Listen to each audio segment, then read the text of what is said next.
aste dugu Sorbasken Euskal Herriko denboraldia inoiz baino goizago, oraindik ere urtarrian gaude eta horrek buruan pixkat nabaritzen dugu, agian goizegi hasten dela. Zuek hemen jarraitzeko postu egin duzue, goiz hasteko, baina taldearekin sendo, irudi sendo eman nahiko duzue hasieratikan. Zer nolako planteamendua jartzen duzue mahai gainean aurten? Bueno, egia esan ez dugu presa asko, eta ez dugu txirrindulariak gehiegi estutzeko asmoa hasiera hontan. Taldea asko berritu dugu, lehenengo urteko txirrindulari asko daude, eta horiek esperientzia hartu arte, oraindik ez dindia exigitu. Bai, laugarren urteko desente baitugula, asteburu hontan ez ditugu hemen, eta horiei tokatuko zaiela beste ardura batzuk hartzea, baina, printzipioz kontaktu hartzea etorri gal, lehenengo urteko txirrindulari hauekin, eta behaien lekuan jartzea. Lehenengo sentsazio hauek, baina Kajarrual beti behartuta dago nolabait referente izatera. Bai, hainbeste urte eta gero eta olako mailadun talde batek beti du ardura hoi, eta nahiz eta hemen saiatuko gean, bakigu gure lekua zein den, eta gure lekua den egun horietan demostratuko dugu. Erreferente izate horretan, helburu batzuk markatuko dituzute denboraldian zehar, ze helburu dituzue, mahai gainean jarrita. Lehenengoa beti argia da, talde profesionalera jendea pasatzea. Bai, argi eta garbi, lehenengo helburua beti txirrindulariak ezi eta lehenengo taldea pasatzea. Baina, horrez gain betiko egutegia dakagu nagusiki gogoz markatua, ez?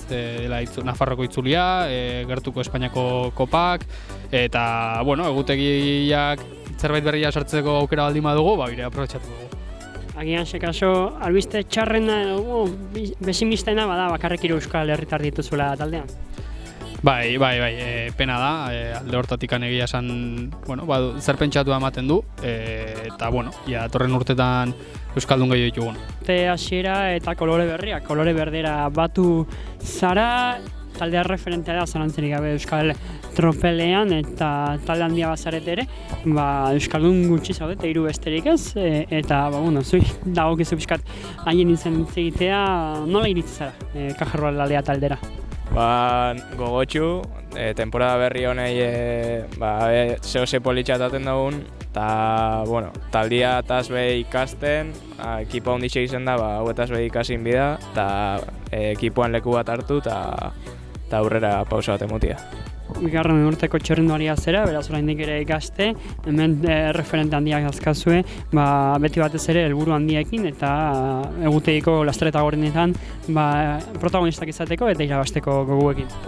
Bai, horregatik ezagutena, taldian leku bat inbida, aurreko urtean egon itzen maila hontan tabakitzean, gutxi gora bera, orduen ikasitakoa erakutzin bida eta taldian leku bat hartu eta aldan enean aurrera pausa bat emun eta disputetako aukeran banau hobeto. Disputetako aukera hori beti zurekin maldagora etorriko da? Bai, oin hasi berri nau, ritmo apur bat hartzen, niri karrea gogorrak eta aldapatxo kondut horten jat, así que gero eta karrea gogorra nietako beto. Zer helburu planteatu dit?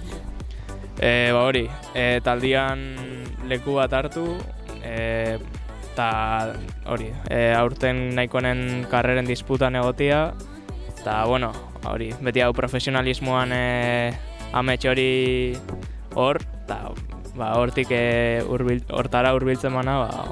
Iker, Kajarrualeak denboraldi berria hasten du, urtero legez Sorbasken, zuk iaz dagoeneko garaipen bat lortu zenuen, baina beti badakigu, Kajarrual taldeak badakala exigentzia handia, lehi handia dagoela zuen artean ere, eta burua erakustea talde honetan zaila dela. Zer helbururekin hasten duzu denboraldia?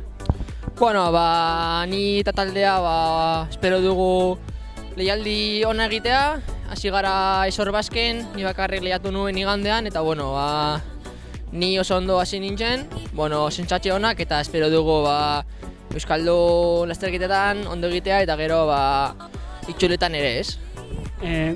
Euskaldun txapelketak zuk esaten zenun bezala garrantzia dauke, baina batez ere kanpoko egutegia dauke garrantzia eta hor burua erakustea gako izaten da, beti profesional mailara jauzi egitea duzuelako helburu.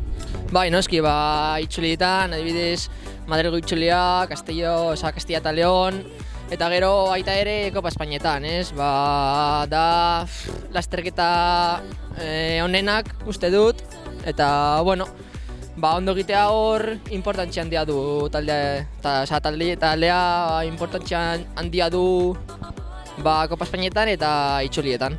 Zein da zure helburu pertsonala aurten? Bueno, irabaztea, ez? Ni taldea eta ni irabaztea oso importantzia handia du eta adibidez azkenen urtean azterketa bat irabazi nuen eta espero dugu urte honetan berriro egitea eta azterketa gehiago irabazten badugu hobeto, ez? Sorte on. Eskerrik asko. Agur.